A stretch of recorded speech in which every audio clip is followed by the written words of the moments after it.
ગૃહમંત્રી હર્ષ સંઘવીના ઇશારે પોલીસ આમ આદમી પાર્ટી કાર્યકરોને હેરાન કરી રહી હોવાનો ચૈતર વસાવાએ કર્યો ગંભીર આક્ષેપ. ચૈતર વસાવાએ વધુમાં કહ્યું, રાજ્યના ગૃહમંત્રી હર્ષ સંઘવીના ઇશારે ગુજરાતની પોલીસ સક્રિય બની આમ આદમી પાર્ટીના નેતાઓ અને કાર્યકરોને ડિસ્ટર્બ કરવાની કોશિશ કરી રહી છે. સ્થાનિક સ્વરાજની ચૂંટણી પહેલા ગુજરાતમાં આમ આદમી પાર્ટી સામે દબાણ વધ્યું. માત્ર માર્ચમાં જ 34 એફઆઈઆર નોંધાઈ. ગુજરાતમાં એક સરખા પેટર્નથી એફઆઈઆર નોંધાઈ રહી છે. ઉચ્ચ સ્તરે સૂચનાઓ આપવામાં આવી હોવાની આશંકા છે. આમ આદમી પાર્ટી કાર્યકરોને પોલીસ દ્વારા ડરાવી ધમકાવી પાર્ટી છોડવા દબાણ કરવામાં આવી રહ્યું છે. કોઈ મજબૂત આધાર વગર આમ આદમી પાર્ટી નેતાઓ પર કેસ નોંધી પોલીસ તંત્ર રાજકીય દબાણ હેઠળ કામ કરે છે. જેલથી નહીં ડરીએ, અન્યાય સામે લડશું, જરૂર પડી તો જેલ ભરો આંદોલન માટે પણ તૈયાર છીએ. ગુજરાતની જનતા આમ આદમી પાર્ટીને સમર્થન આપશે અને આવનારા સમયમાં તાલુકા પંચાયતોમાં બહુમતી મેળવી પોતાના પ્રમુખો બેસાડશે. મિત્રો, આજે ગુજરાતની જનતાને અતિ ગંભીર મુદ્દા પર મારે ધ્યાન દોરવું છે. મુદ્દો એવો છે કે ગુજરાતમાં હવે જ્યારે સ્થાનિક સ્વરાજની ચૂંટણીઓ આવી રહી છે તો સ્થાનિક સ્વરાજની જે સંસ્થાઓ તાલુકા પંચાયત, જિલ્લા પંચાયત, નગરપાલિકા, મહાનગરપાલિકા પાછલા 5 વર્ષમાં ભાજપનું શાસન હતું અને એમાં એ લોકો નિષ્ફળ ગયા છે. ખૂબ ભ્રષ્ટાચાર કર્યો, લોકોના કોઈ કામ ન કર્યા. એટલે લોકો હવે એમને જાકારો આપવાના છે અને જે પ્રકારે આમ આદમી પાર્ટીને સમર્થન મળી રહ્યું છે, આમ આદમી પાર્ટીમાં લોકો જોડાઈ રહ્યા છે, જેનાથી ગભરાઈને ગુજરાતના નાયબ મુખ્યમંત્રી હર્ષ સંઘવીના ઇશારા પર આજે ગુજરાતની પોલીસ ખૂબ એક્ટિવ થઈ ગઈ છે. અમારા જેવા નેતાઓને કઈ રીતના ડિસ્ટર્બ કરવા, અમારા નેતાઓ કાર્યકરોને કઈ રીતના ડિસ્ટર્બ કરવા, એનું ગુજરાતનું પોલીસ આજે કામ કરી રહી છે.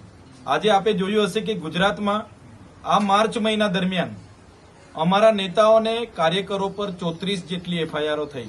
34 એફઆઈઆરો, અને એ 34 એફઆઈઆરોમાં 150 જેટલા અમારા ગુજરાતના નેતાઓ અને કાર્યકરોને એ લોકોએ કોઈ પણ વાક ગુના વગર એરેસ્ટ કર્યા.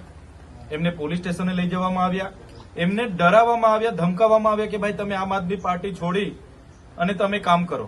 આમ આદમી પાર્ટીમાં કેમ કામ કરો છો? એમના મોબાઈલ જપ્ત કરવામાં આવ્યા, લેપટોપ જપ્ત કરવામાં આવ્યા, એમના પરિવારને ડિસ્ટર્બ કરવામાં આવ્યા, એમની ગાડી કઈ છે, બધી જ પ્રકારની તજવીજ ગુજરાતના Sabarkantha SP, Junagadh SP, Jamnagar SP, Bhavnagar SP, કચ્છના એસપી, બધા જ લોકોએ કર્યું છે. નર્મદામાં પણ ગઈકાલે આમલેથા પોલીસ સ્ટેશનમાંથી બાબુ જમાદાર કરીને એક જમાદારે અમારા 5 આગેવાનોને ફોન કરીને પોલીસ સ્ટેશને બોલાવ્યા હતા. એ લોકોએ ના પાડી, નથી ગયા. તો એમના ઘરે સાંજે એ લોકોએ ગયા અને આવી બધી માહિતીઓ લેવા, એવી રીતના ગરુડેશ્વર તિલકવાળા. એટલા માટે અમે લોકોને કહેવા માંગીએ છીએ કે આ શું છે? આટલો બધો ડર? આ એક લોકશાહી છે અને લોકશાહીમાં બધા જ પક્ષના લોકોને ચૂંટણી લડવાનો અધિકાર છે. જે પણ ઉમેદવારો તરીકે દાવેદારી કરી છે એમનું સર્વે થાય છે, એમના ઘરેથી એમને દબાણ કરીને બોલાવવામાં આવે. એટલે આપના માધ્યમથી અમે એવા ભાજપના નેતાઓને અને પોલીસ અધિકારીઓને પણ કહેવા માંગીએ છીએ કે આમ આદમી પાર્ટી એ આંદોલનકારી લોકોથી બનેલી પાર્ટી છે. અમે ગુજરાતની જનતાના ન્યાય માટે લડીએ છીએ.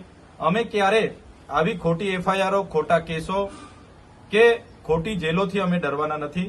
અમે એનાથી પણ વધારે તાકાત સાથે ગુજરાતની જનતાને ન્યાય મળે એના પ્રયાસો અમે કરીશું. જે પ્રકારે આમ આદમી પાર્ટીનો વ્યાપ ધીરે ધીરે વધી રહ્યો છે, એટલે ભાજપના નેતાઓના ઇશારે જે પોલીસ કામ કરી રહી છે, ત્યારે પોલીસને પણ અમે કહેવા માંગીએ છીએ, સરકારો આવશે, જશે, બદલાશે. તમે સંવિધાનના શપથ લઈને આઈપીએસ, એસપી તરીકેનો ચાર્જ તમે સ્વીકાર્યો છે, ત્યારે જનતાની સુરક્ષા, સલામતી અને શાંતિ એ તમારો કર્તવ્ય છે. અમે બધા અધિકારીઓ પર આક્ષેપ નથી કરતા, પણ જે પણ અધિકારીઓ ભાજપના એજન્ટ બનીને કામ કરે છે એમને પણ અમે કહેવા માંગીએ છીએ કે જો તમને અમારા કાર્યકરોને આ પ્રકારની એફઆઈઆરો કે જેલોનો ડર બતાવતા હોય તો તમારી જેલો મોટી કરી દેજો. અમે જેલો ભરો આંદોલન કરવા માટે પણ તૈયાર છે. ગુજરાતની જનતાને જ્યાં પણ અન્યાય થશે ત્યાં આમ આદમી પાર્ટીના કાર્યકરો, નેતાઓ લડશે, લડશે ને લડશે.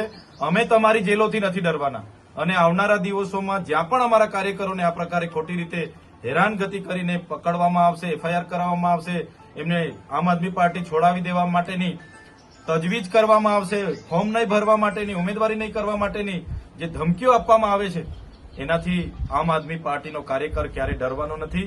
અને અમે એનાથી પણ વધારે તાકાતથી આવનારા દિવસોમાં ગુજરાતની જનતા માટે લડીશું.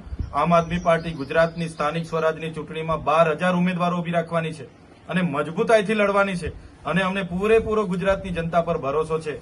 જે પ્રકારે અમને સમર્થન મળે છે, અમારો વ્યાપ વધે છે, ચોક્કસ આવનારા દિવસોમાં આમ આદમી પાર્ટી ગુજરાતની ઘણી એવી જિલ્લા પંચાયતો, તાલુકા પંચાયતોમાં સંપૂર્ણ બહુમતીથી પોતે પોતાના પ્રમુખો પણ બેસાડશે. ધન્યવાદ. ચેતરભાઈ, કેટલા જે કેસ થયા છે એ કયા કયા વિસ્તારના અને કયા જિલ્લાના જે છે એમની પર કેસ કરવામાં આવ્યા છે?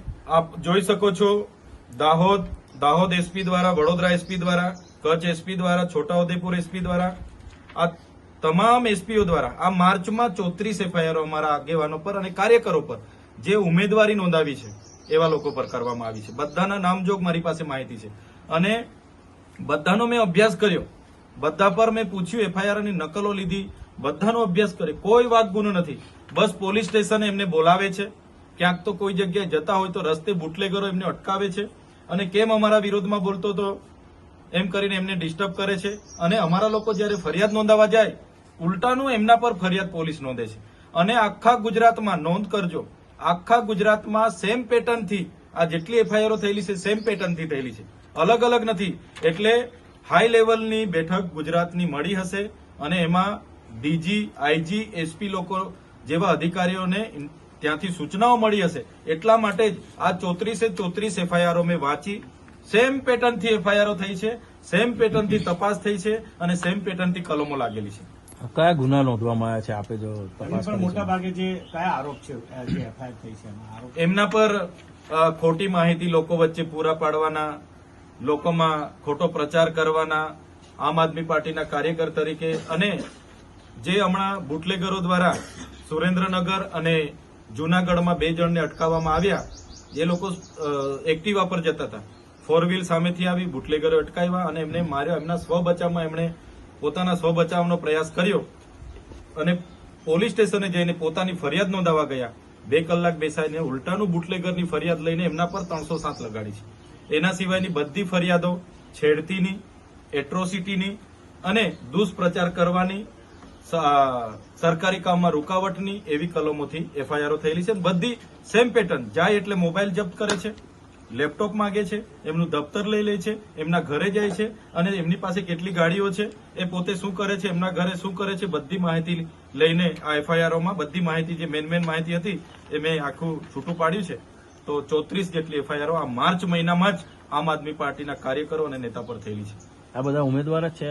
આ અમારા નક્કી થયેલા નગરપાલિકા, મહાનગરપાલિકા, જિલ્લા પંચાયતના અને તાલુકા પંચાયતના ઉમેદવારો આમાં મોટે ભાગેના ઉમેદવારો છે.